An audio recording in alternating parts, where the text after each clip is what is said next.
Very good morning dear students, welcome to my channel. आज के इस वीडियो में मैं आपको एसिड्स, बेसेस एंड सॉल्ट्स या अम्ल, क्षार एवं लवण के बारे में बताऊंगी। अम्ल एवं क्षारों के जलीय विलयन के व्यवहार को समझाने का प्रयास समय समय पर कई वैज्ञानिकों ने किया। स्वीडन के वैज्ञानिक आर्हेनियस ने 1884 में अपने अवलोकनों के आधार पर बताया कि अम्ल और क्षार में कुछ विशिष्ट गुण होते हैं।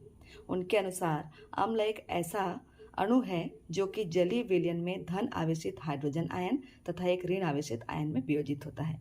यहाँ पर हम एग्जाम्पल देख सकते हैं अम्ल का, जैसे कि H2SO4। इसको अगर जल में घोला जाता है तो ये 2H plus ion plus SO4 2 minus ion देता है, मतलब एक धन आवेशित हाइड्रोजन आयन या प्रोटॉन और एक ऋण आवेशित आयन में वियोजित होता है। वैसा ही अगर क्षार को जल में घोला जाता है तो वह एक ऋण आवेशित हाइड्रोक्सिल आयन और एक धन आवेशित आयन में वियोजित होता है। यहाँ पर एग्जाम्पल देख सकते हैं कैल्शियम हाइड्रोक्साइड। इसको अगर जल में घोला जाता है तो ये Ca2 plus plus 2OH minus 2 hydroxyl ion ऋण आवेशित और एक धन आवेशित कैल्शियम 2 प्लस आयन में वियोजित होता है। तो यहाँ पर देख सकते हैं अम्ल और क्षार का जलीय विलयन में इनके गुणधर्म। तो यहाँ पर इनको पहचानने के लिए एक लिटमस पेपर टेस्ट किया जाता है। लिटमस पेपर टेस्ट में जैसे कि अम्ल जो होता है वह नीले लिटमस पेपर को लाल में परिवर्तित कर देता है और क्षार जो होता है वह लाल लिटमस पेपर को नीले लिटमस पेपर में परिवर्तित कर देता है। तो कई बार इसमें कन्फ्यूज़न होता है, तो उसको याद रखने के लिए एक ट्रिक है, जैसे कि अनील, अम्ल जो है वह नीला को लाल में परिवर्तित करता है। बेलन, बेस या क्षार जो होता है वह लाल को नीला में परिवर्तित कर देता है। अम्ल और क्षार की प्रबलता के अंतर को समझने के लिए डेनमार्क के वैज्ञानिक सोरेनसन ने 1909 में एक पैमाना या स्केल तैयार किया, जिसे पीएच स्केल कहते हैं। पी का मतलब है पोटेंज या स्ट्रेंथ या शक्ति, दिए गए विलयन में हाइड्रोजन प्लस आयन की मात्रा कितनी है, यह पीएच के द्वारा प्रदर्शित किया जा सकता है। पीएच स्केल से सामान्यतः 0 से 14 तक के पीएच मान ज्ञात किए जा सकते हैं। पीएच एक ऐसी संख्या है जो कि तनु विलयन की अम्लता या क्षारीयता को प्रदर्शित करती है। 25 डिग्री सेंटीग्रेड पर शुद्ध पानी के आयनन से समान मात्रा में H प्लस और OH माइनस आयन बनते हैं। तो pH 7 पर H प्लस तथा OH माइनस आयन की सांद्रता बराबर 10⁻⁷ मोल पर लीटर है।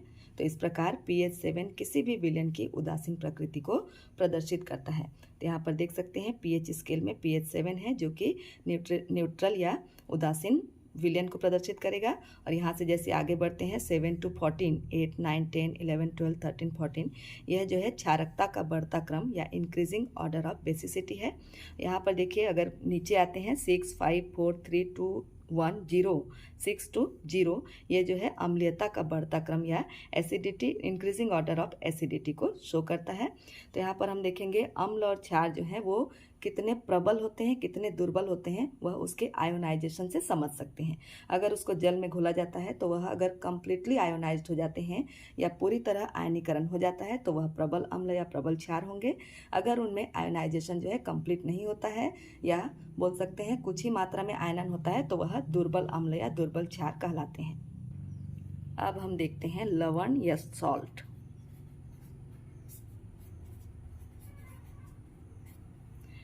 तो किसी जलीय माध्यम में अम्ल और क्षार क्रमशः H प्लस और OH माइनस आयन उत्पन्न करते हैं। जब अम्ल और क्षार को आपस में क्रिया कराया जाता है तब यही H प्लस आयन और OH माइनस आयन मिलकर जल के अणु बनाते हैं, साथ ही सॉल्ट्स का निर्माण करते हैं या लवण बनाते हैं। तो यहाँ पर देखेंगे लवण ऐसे आयनिक यौगिक हैं जिनमें एक भाग धन आवेशित और दूसरा भाग ऋण आवेशित होता है। इसमें धनात्मक आवेशों की संख्या ऋणात्मक आवेशों की संख्या के बराबर होती है और लवण विद्युत उदासीन होते हैं। यहाँ पर एग्जाम्पल देख सकते हैं, जैसे कि अम्ल हम लेते हैं अगर नाइट्रिक एसिड, ये एक्वस फॉर्म में या जलीय अवस्था में लेंगे और इसका हम रिएक्ट कराते हैं इसको KOH potassium hydroxide aqueous solution, अगर इनके साथ रिएक्ट कराते हैं तो ये बनाता है KNO3 या पोटेशियम नाइट्रेट, ये भी एक्वस कंडीशन में रहेगा, प्लस H2O लिक्विड फॉर्म में। तो यहाँ पर देख सकते हैं अम्ल और क्षार के मिश्रण से हमको लवण प्लस जल मिल रहा है। अब इसमें एक और एग्जाम्पल देख सकते हैं H2SO4 sulphuric acid aqueous form में और